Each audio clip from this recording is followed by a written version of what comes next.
deuxième partie du chapitre sur le règne d'Henri IV et comment, dans une période de conflit religieux, le roi va-t-il tenter d'assurer la paix.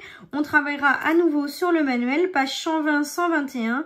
Et donc, on répondra à une série de 5 questions. Vous avez le « je retiens » juste après. À la fin, on reviendra dessus. Donc, première question, documents 1 et 2. Pourquoi le roi Henri IV devient-il catholique en 1593? Pour cela, les documents, donc pages 120 et 121. Le document 2, ce sont les repères biographiques concernant Henri IV. Donc, on va zoomer dessus pour pouvoir les étudier plus en détail. Vous avez votre manuel avec vous normalement. Ou voilà. Et ensuite, on nous avait demandé le document aussi 1. Donc, le document 1, c'est pareil. Donc, je suis malheureusement obligée de dézoomer pour pouvoir avoir les deux documents. Alors, repères biographiques et... Henri IV devient catholique en 1593. Je vous laisse lire les repères biographiques. La légende, alors si on lit d'abord la légende du document 1, qu'est-ce qu'on nous indique? On nous indique que donc le 25 juillet 1593, afin de mettre fin aux guerres de religion entre catholiques et protestants, et donc de renforcer l'autorité royale sur les sujets du royaume, Henri IV abjure la foi protestante. Donc il va révoquer, il va quitter la foi protestante, il va donc se convertir au catholicisme en la basilique Saint-Denis. Effectivement, c'est ce qui nous est précisé donc dans les indices biographiques. Donc il devient roi de France en 1589, après la mort sans héritier direct du roi Henri III.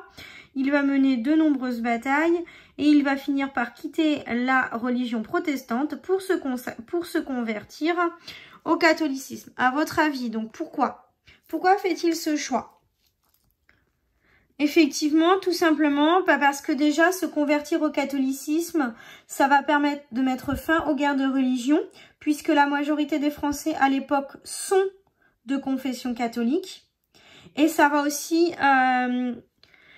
lui permettre d'imposer plus facilement son autorité de roi que s'il avait été protestant, ça aurait été plus compliqué à s'imposer en tant que figure royale. Donc si on reprend ici tout simplement la réponse à la question 1, on va noter Henri IV fait le choix de se convertir au catholicisme pour mettre fin aux guerres de religion, sachant qu'à l'époque, la majorité des Français sont de confession catholique. Point. Rester protestant aurait été, donc deuxième phrase, hein, rester protestant aurait été beaucoup plus difficile pour lui d'imposer son autorité royale sur l'ensemble du royaume. Point final. Donc rester protestant aurait été pour lui beaucoup plus difficile pour imposer son autorité royale à l'ensemble du royaume. Point final. Question numéro 2. D'après le document 3, lorsqu'Henri IV proclame l'édit de Nantes, donc vous voyez, vous vous rappelez, on l'a rapidement évoqué, cet édit de Nantes dans la fiche repère.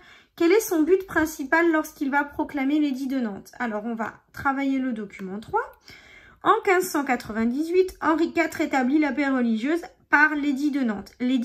Un édit, vous savez ce que c'est, vous l'avez vu avec le vocabulaire dans la fiche repère. Alors, effectivement, je vous laisse lire le document de cet édit de Nantes et très rapidement, vous allez trouver l'objectif principal de cet édit, donc de cette loi qui va s'appliquer à un groupe particulier du Royaume de France. Eh bien oui, c'est effectivement ça. Lorsqu'Henri IV proclame l'édit de Nantes, son objectif principal, c'est bien de rétablir la paix religieuse entre catholiques et protestants. En permettant... Ah, je ne vais pas le dire puisque c'est la question suivante. Donc tout simplement, réponse très très courte.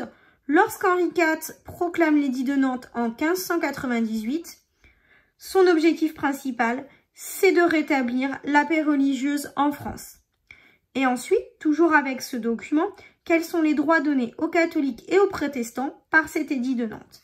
Donc, on reprend, on recherche, on relit si on en a besoin. Si on a déjà retenu, c'est rapide. Pareil, réponse très très simple. Donc, l'édit de Nantes réaffirme le catholicisme comme religion principale du royaume, mais permet néanmoins aux protestants de pratiquer leur religion sans être inquiétés, donc emprisonnement, assassinat, etc., etc. Je vais donc reprendre. Alors, l'édit de Nantes réaffirme le catholicisme comme religion principale du royaume, virgule, mais il permet également aux protestants de continuer à pratiquer leur religion sans pour autant être inquiétés, entre parenthèses, emprisonnement, assassinat, etc., etc. Donc ça, c'est une grande avancée, l'édit de Nantes, par rapport au catholicisme et au protestantisme, puisque ça va vraiment permettre une période de paix, rétablir la paix religieuse entre catholiques et protestants dans le royaume de France. Et donc, question 4, document 4, quels arguments Henri IV utilise-t-il également pour affirmer son autorité sur le Parlement? Le Parlement, vous l'avez vu, c'est le tribunal qui va juger au nom du roi. Donc, ici, c'est le document 4, c'est celui-ci qui nous intéresse. On va zoomer dessus et on va s'intéresser uniquement à ce document. Donc, Henri IV impose son autorité au Parlement de Paris. Je vous laisse donc lire le document et en même temps réfléchir à la question. Donc, c'est quels arguments utilise-t-il pour affirmer, excusez-moi, donc quels arguments Henri IV utilise-t-il pour affirmer son autorité sur le Parlement? Alors, effectivement, il utilise plusieurs arguments. Hein. Il y en a deux à relever. D'abord, effectivement, il montre qu'il agit pour la paix et pour le bien de ses sujets avec la mise en place de l'édit de Nantes. Et ensuite, qu'est-ce qu'il fait? Il rappelle qu'il est roi par hérédité, donc qu'il le tient de ses ancêtres, cette position de roi de France, et également par le sacre, donc, puisque vous le savez, les rois de France sont sacrés, donc, ils obtiennent leur titre par la volonté de Dieu lors de cette fameuse cérémonie du sacre que vous avez vue et travaillée avec la partie, le chapitre sur l'affirmation de l'État monarchique au Moyen-Âge. Donc, je vais reprendre, si on reprend ici, question numéro 4. Donc, pour affirmer son autorité, Henri IV montre d'abord qu'il agit pour la paix du royaume et pour le bien de ses sujets avec la mise en place de l'édit de Nantes. Point. Il rappelle également qu'il est roi par hérédité, donc, entre parenthèses, il tient sa place de roi par ses ancêtres, fermez la parenthèse, donc par hérédité et par le sacre. Donc le sacre, c'est le couronnement devant Dieu. Donc sacre, entre parenthèses, couronnement devant Dieu, donc notamment en l'église, en la cathédrale de Reims, rappelez-vous. Ça, c'est pour la réponse à la question 4. Dernière question donc de cette deuxième partie du chapitre. Documents 5 et 6. Pourquoi l'amélioration des finances du royaume permet-elle à Henri IV de renforcer sa puissance? Alors, on va s'intéresser, on va dézoomer la page 121 pour pouvoir s'intéresser aux deux documents. Alors, vous avez document 5, la paix permet le redressement des finances du royaume. Hein. Et ensuite, Henri IV réalise des grands travaux dans la capitale, il va réaménager la capitale. Donc par exemple, si je zoome sur le document numéro 5, le schéma du document 5. Alors, une fois que la paix est rétablie, on va pouvoir reprendre des activités comme l'agriculture et le commerce. Ça va donc permettre l'amélioration des finances de l'État avec la récolte des impôts. Ces impôts vont servir de réserve d'argent pour le roi et vont lui permettre donc de réaliser des grands travaux, comme on le voit donc ici avec le document 6. Donc Henri IV réalise de grands travaux dans la capitale, à Paris. Henri IV a décidé la construction du Pont Neuf, sur laquelle se trouve sa statue équestre. Il a aussi fait agrandir le palais du Louvre avec la galerie le long de la Seine. Donc ici à l'arrière-plan à droite, ici.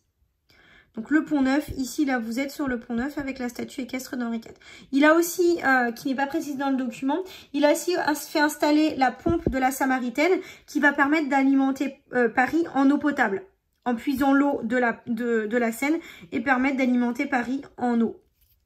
Effectivement, donc, on est dans le quartier, on est rive droite, rive gauche de Paris. Donc, des aménagements qui vont permettre d'améliorer la qualité de vie dans la capitale. Alors, la question qui nous intéressait, c'est pourquoi l'amélioration des finances du royaume permet-elle de renforcer sa puissance? Tout simplement. Eh bien, effectivement, avec l'amélioration des finances, Henri IV va pouvoir réaliser de grands travaux dans la capitale et ainsi montrer sa puissance. Et je vais préciser dans la réponse, dans la phrase réponse, donc les grands travaux. Donc, si on reprend ici la question numéro 5, l'amélioration des finances permet à Henri IV de réaliser de grands travaux dans la capitale, entre parenthèses, construction du Pont Neuf, agrandissement du Louvre, etc., etc. Fermez la parenthèse, virgule, ce qui lui permet de montrer sa puissance en tant que roi. Point final. Donc voilà. Et pour le je retiens, un petit texte court comme pour François Ier. Donc on rappelle les dates de règne d'Henri IV. Vous les avez vues dans la fiche repère. Alors 1589-1610. Lors de son arrivée au trône, la France est déchirée par les guerres de religion entre catholiques et protestants. On rappelle le contexte d'arrivée puisque c'est très important. Puisqu'il va vouloir rétablir la paix religieuse. Pour cela, il va d'abord se convertir au catholicisme en 1593, puisqu'au départ, c'est un roi protestant, Henri IV. Il va être sacré l'année suivante, donc en 1594, en tant que roi de France. Et en 1598, il va proclamer ce fameux édit de Nantes, qui va rétablir, donc on l'a vu, la religion catholique comme religion prédominante dans le royaume, et qui va permettre aux protestants de continuer à pratiquer leur culte sans forcément être inquiétés. Donc, une fois la paix rétablie, on l'a vu dans les dernières questions, ça va permettre d'améliorer l'état des finances du royaume, notamment avec la contribution du Premier ministre Sully. On va reprendre, ça va faire revivre et reprendre les activités comme, donc le Royaume de France reprend les activités comme l'agriculture et le commerce. Ça va augmenter les recettes fiscales puisque l'État va récolter plus d'impôts. Grâce à ces rentrées d'argent, le roi va pouvoir financer de nombreux travaux, notamment dans la capitale, ce qui va contribuer à affirmer sa figure de roi, donc son autorité royale. Voilà pour cette partie du chapitre sur le règne d'Henri IV.